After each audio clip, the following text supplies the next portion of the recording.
Welcome to our free YouTube creator training library brought to you by the senior tuber community. We're going to talk about B-roll now. I don't know if everybody knows about B-roll, but what B-roll is something that you put into your video that will, it's usually a video, but it isn't always a video. So B-roll is when usually a video on top of a video, like an overlay.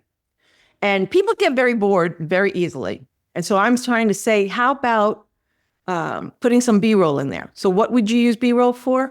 You use it to emphasize something that you're talking about. You use it to cover up your edits and transitions, and you use it to demonstrate an example of something that you're talking about. You could do it if you're changing position, or if you want to do it for sounds, you could use it for that. Topic change. When I'm working on my clients' videos, what I do is sometimes I get caught in the video because when I'm talking, it brings my picture first if it's a speaker view.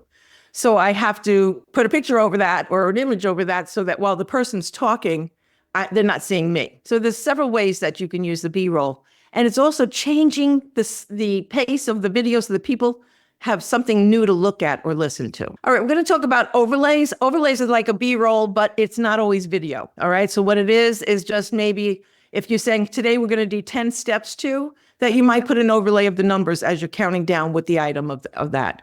Or if you want to ask questions in between scenes, you can put that in there. You could actually overlay changes in the topic, overlay questions, and you could overlay any kind of thing that you want to emphasize before you talk about it.